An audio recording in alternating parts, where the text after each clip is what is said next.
Ya halo, kembali lagi bersama saya di channel Milius Production. Dan kali ini saya akan merekomendasikan anime-anime di tahun 2021 yang sudah tamat tentunya. Sebelumnya kalau video ini terlambat, jadi aku minta maaf karena sebelum-sebelumnya aku juga masih ngedit beberapa review anime di tahun 2021. Karena anime di tahun 2021 yang aku review itu memang banyak coy, 11 anime, tapi ngeditnya soro sebenarnya. Jadi ya mohon maaf banget karena aku juga solo anime reviewer ya, jadi aku gak punya editor, jadi jangan ngarep cepet lah dari channel ini. Bagi kalian yang gak tahu, di tahun 2021 itu banyak banget anime yang bagus, sampai ada beberapa anime yang aku nggak review karena ya aku tahu kapasitasku sendiri, dan ya memang waktu itu keterbatasan waktu juga, dan aku juga sibuk di tahun 2021 kemarin. Dari 13 anime yang udah aku buat first impression dan full reviewnya, terdapat 11 anime yang sudah tamat, dan aku akan merekomendasikan 10 dari 11 anime tersebut. 12 anime karena aku belum selesai nonton, dan 13 anime karena aku belum menyelesaikan anime tersebut. Mestinya kalian sudah tahu dua anime ini anime apa. Oke. Jadi kita langsung aja ke peringkat 10. Di peringkat 10 kita punya anime Tantei wa Musinderu. そこにいるのか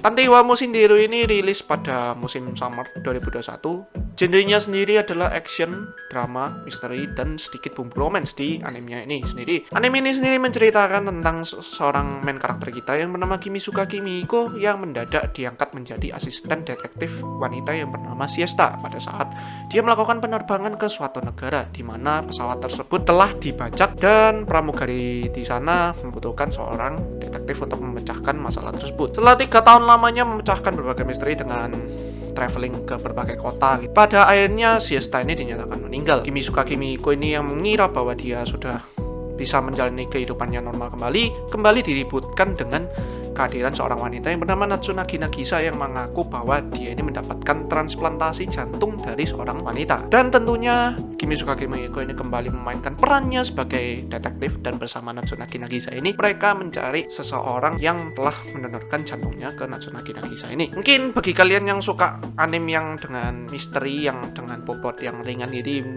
mungkin merupakan rekomendasi bagi kalian, ditambah dikit bumbu drama dan romance, ya ini bisa menjadi rekomendasi bagi kalian. Reviewnya ditaruh di link deskripsi seperti biasa. Ne, kyou, kono ato, heya, kuru. Di ranking 9 kita punya Kanojo mo Kanojo, di mana anime ini merupakan salah satu anime harem terlawak menurutku di tahun 2021 ini. Demo, gomen. Rilisnya sendiri di musim summer 2021, dan animenya sendiri bergenre romance, komedi, dan harem tentunya. Dan tentunya ada bibit-bibit shonennya sedikit. Menceritakan tentang seorang SMA yang bernama Mokai Naoya yang sudah berpacaran dengan Saki-Saki, wanita yang dia dambakan sejak kecil. Di tengah-tengah hubungan tersebut, Mokai Naoya digentarkan dengan pengakuan cinta oleh seorang wanita yang bernama Minase Nagisa ini. Merasa enggan untuk menolak perasaan Minase Nagisa ini, akhirnya Mokai Naoya ini mencoba bernegosiasi dengan Saki-Saki. Pada awalnya sendiri Saki-Saki menolak, namun karena Minase Nagisa ini serba bisa, akhirnya mereka hidup mendua sambil menjalani kisah cinta yang normal. Untuk reviewnya sendiri saya taruh di link deskripsi. Iko ka? Yatto tsuita ka? Mirika-san? Di ranking 8 kita punya anime Tsukito Laika Tonosferatu. 無事でよかった。おかえり、リリナ。 Anime ini sendiri rilisnya di musim fall 2021, dan animenya sendiri memiliki genre space, drama, fantasi, dan sedikit bumbu romance, meskipun agak nanggung menurutku. Menceritakan tentang dua negara yang saling berperang dalam bidang astrologi, yaitu Kerajaan Anak dan Republik Sinitra. Pada suatu hari, Republik Sinitra ini melakukan sebuah proyek rahasia yang melibatkan seorang vampir, di mana Lev Labs, seorang calon astronot di Republik Sinitra ini harus terlibat dalam proyek tersebut. Di sana, Lev Labs ini bertemu dengan seorang vampir wanita yang bernama Irina Lumines, vampir yang dijadikan kelinci percobaan di negara Republik Sinitra tersebut. Meskipun vampir di Republik Sinitra ini dianggap hina, namun Lev Labs dan Irina Lumines ini saling berbagi harapan tentang dirinya dan luar angkasa ini. Untuk reviewnya ditaruh di link deskripsi. 余計なことしないでくれる？花の種類が多すぎて匂いがぐちゃぐちゃに混じってるし。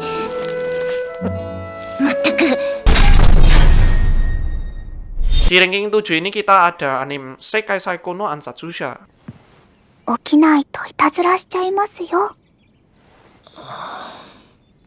Tayangnya di musim fall juga tahun 2021. Anime ini bergenre isekai yang menurutku eksekusinya bagus dan anti mainstream menurutku ya. Bergenre fantasi, harem, romance dan sedikit edgy. Dan ada actionnya juga yang pastinya kali ini berbeda karena studio Silverwing ini berkolaborasi dengan studio Ballet. Jadi untuk actionnya nggak usah diragukan. Menceritakan tentang seorang pembunuh terhebat di dunia yang tiba-tiba meninggal karena pengkhianatan organisasi pembunuh ini. Sampai akhirnya dia bereinkarnasi ke dunia fantasi pedang dan sihir, dan di sini dia bertemu dengan seorang dewa di dunia tersebut. Dewa di dunia tersebut memberikan pilihan untuk pembunuh ini untuk bereinkarnasi dengan catatan dia harus bisa membunuh seorang pahlawan. Karena pahlawan ini diramalkan akan kehilangan kendali atas kekuatannya dan akan menghancurkan dunia. Dia pun diberikan hak oleh sang dewi untuk memiliki berbagai berkat yang ada, dan dia pun bereinkarnasi di sebuah kerajaan yaitu kerajaan Alvan, dan dia di sana terlahir di keluarga Tuatade, di mana keluarga Tuatade ini juga merupakan keluarga pembunuh, dan dia di sana bereinkarnasi menjadi seorang anak kecil yang bernama Luke Tuatade. Untuk reviewnya saya taruh di link deskripsi. 帰ろう。まあ、連れて行って。王子様。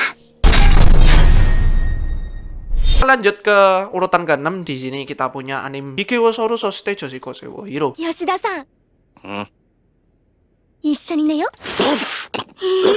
お前だ。 Anime romance yang menurutku sedikit bawa ekspektasiku, terutama di bagian ending, dan romansnya cukup nanggung. Tapi untuk dari segi drama, anime ini cukup kuat untuk ukuran 2021. Anime ini sendiri memiliki genre romance tentunya dan drama. Rilisnya sendiri di musim spring 2021 ya, kalau nggak salah. Menceritakan tentang seorang main karakter kita yang bernama Yoshida yang baru saja patah hati karena ditolak oleh seorang senior di tempat kerjanya yang bernama Goto Airi ini. Dalam perjalanan pulangnya dengan keadaan mabuk, dia tiba-tiba bertemu dengan seorang wanita SMA yang sudah menunggu di depan kompleks rumah yang bernama Ogiwara Sayu. Ogiwara Sayu ini mengaku kabur dari rumahnya, dan dia pun meminta Yoshida ini untuk tinggal di rumahnya dengan tubuhnya sebagai gantinya. Namun Yoshida ini tetap kuat iman, dan dia pun tetap membiarkan Ogiwara Sayu ini tinggal di rumahnya dengan catatan dia harus bisa membantu pekerjaan rumah Yoshida. Untuk reviewnya saya taruh di link deskripsi. 何してんだ、さゆ。バレたか。 Di ranking 5 ada Jakuchara Tomosaki-kun. ミンミはどうしても一番になりたいの。だって私。 Animenya sendiri bergenre romance komedi drama, tapi kurang kuat menurutku dramanya, dan sedikit bumbu harem, dan ada shonennya pastinya. Dan shonennya di sini menurutku kuat banget. Menceritakan tentang seorang siswa SMA yang bernama Fumio Tomosaki yang merupakan seorang otaku tingkat dewa, dan dia ini jago bermain game Attack Family di ceritanya ini. Dia pun menjalani kehidupan SMA yang penuh membosankan sampai dia bertemu dengan seorang teman SMA-nya yang bernama Hinami Aoi yang merupakan sosok siswa sempurna di sekolahnya ini. Hinami Aoi ini pun berusaha mengubah cara pandang hidup Fumiya Tomosaki, dan lambat laun Fumiya Tomosaki ini menjalani kehidupan sebagai orang normal untuk mendapatkan pacar, ya mendapatkan kehidupan, dan ya layaknya orang normal lainnya. Untuk link reviewnya saya taruh di deskripsi. これならいける。中村のちっちゃ。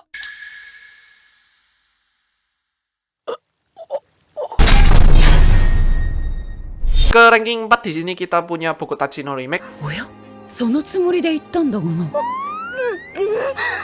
姉さんのバカ。 Anime time travel di tahun 2021. Salah satu time travel yang romansnya menurutku kuat, dramanya juga kuat, tapi menurutku sedikit nanggung karena endingnya gantung. Semoga dapat season 2 tentu. Dan anime ini dikerjakan oleh Studio Phil yang sudah mengerjakan Oregairu, jadi grafisnya ya jangan terlalu diragukan karena sudah bagus dari sononya. Animenya sendiri rilis di musim summer 2021, menceritakan tentang seorang main karakter kita yang bernama Hashiba Kyoyang yang segera menjadi pengangguran karena perusahaan game tempat dia bekerja ini mengalami kebangkrutan. Pada saat dia sudah di kampungnya dan beristirahat, tiba-tiba dia kembali ke tahun 2011, di mana dia ini masih belum menerima tawaran universitas ternama. Merasa menyesali pilihan hidupnya yang sebelumnya dia memilih universitas yang pas-pasan, akhirnya dia berusaha mengubah masa depannya dengan menerima tawaran dari universitas di bidang kesenian tersebut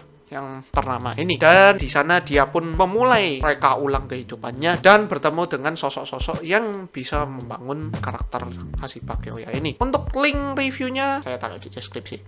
その集中しちゃうと思うし、マキのこととかも全然。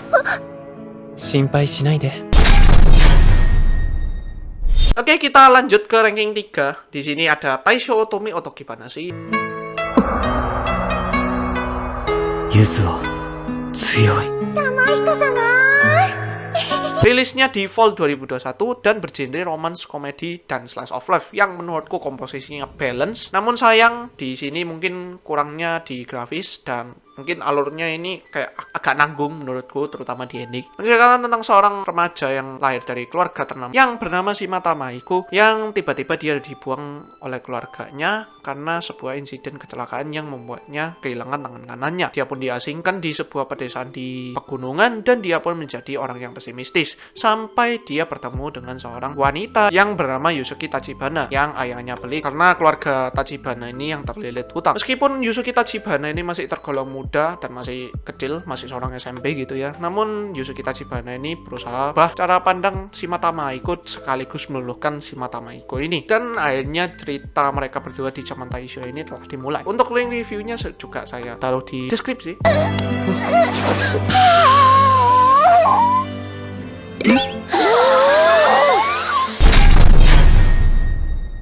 Di ranking 2 ada Attack of Destiny.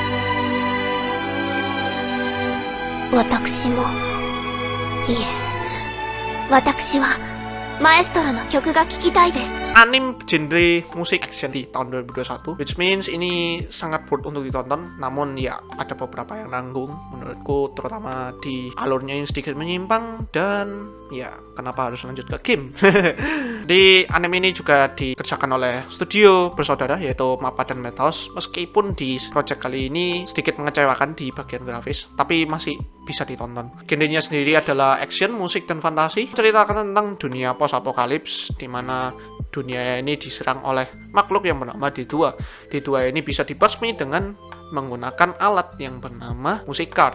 Namun musik card ini jelas tidak bisa berjalan sendiri dan harus dikendalikan oleh konduktor ternama. Seorang konduktor dadakan yang bernama Asanya Tak ini tiba-tiba menjadi konduktor karena insiden yang menyerang orang terdekat yang bernama Cosette, yang secara tiba-tiba dia ini meninggal ininya dan berinkarnasi menjadi musik card. Bersama teman terdekatnya yang bernama Anna Schneider ini, mereka ini pun melakukan perjalanan ke New York sambil membasmi D2 untuk menyelesaikan permasalahan dengan tubuh Cosette ini. Untuk link reviewnya saya taruh di deskripsi.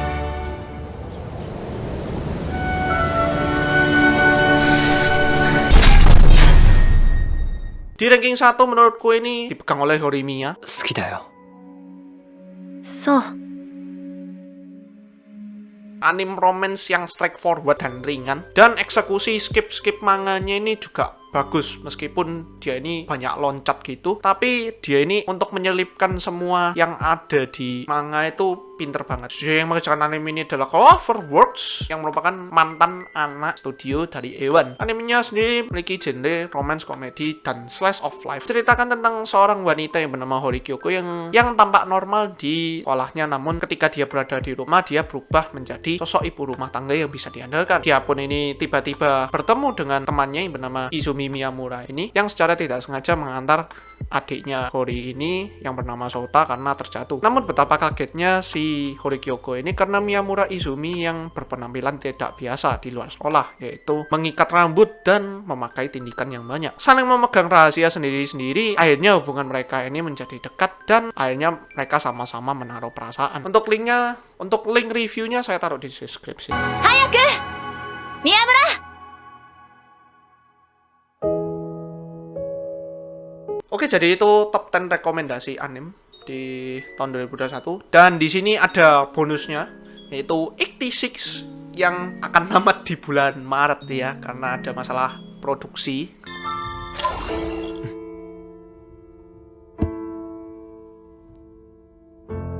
何かご用でしょうか。 Animenya sendiri ini sangat bagus karena kalau misalnya tamat pun ini bisa ada kemungkinan menggeser si Horimiya ini, tapi menurutku Horimiya ini anime yang sempurna menurutku di tahun 2021 karena dia Horimiya ini ringan dan enjoyable lah intinya. Kalau 86 ini mungkin gak rekomend bagi kalian yang ada tense berlebih gitu, karena 86 ini dari episode ke episode itu tense-nya sangat ada. Dikerjakan oleh One Pictures, menceritakan tentang Republik San Magnolia yang tengah berperang dengan Kekaisaran Giat demi membasmi semua legend yang ada dari buatan Kekaisaran Giat ini. Republik San Magnolia ini membuat sebuah robot yang bernama Juggernaut yang diakui bahwa Juggernaut ini merupakan pilot tak berawak sehingga tidak ada korban yang dilibatkan dalam peperangan ini. Namun di balik fakta tersebut ada kenyataan yang cukup mengerikan, di mana ada sebuah distrik yang tidak diakui oleh San Magnolia ini yang bernama Distrik 86. Ini merupakan perjalanan bagi seorang handler yang bernama Vladilena Milisa dalam memerangi ketidakadilan di Republik San Magnolia ini, dan seorang pilot Juggernaut yang bernama Shinenosen bersama teman-temannya ini dalam memerangi legend dan mencari keadilan di dunia tersebut. そうだな。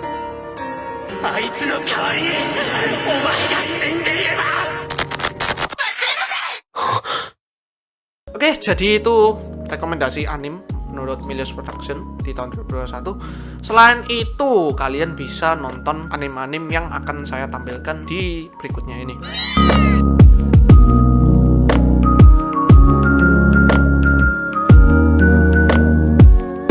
Oke, jadi itu rekomendasi anime yang di luar review Milius Production. Jadi semoga rekomendasi ini cocok bagi kalian ya. Dan semoga di tahun 2022 ini ada banyak anime yang interesting, karena di tahun 2021 itu menurutku itu kayak anime itu lagi bangkit-bangkitnya gitu dengan berbagai cerita yang anti mainstream dan grafis yang memukau tentunya. Oke, segitu aja video hari ini. Jangan lupa subscribe, like, dan share-nya. See you guys. Bye bye. 裸足の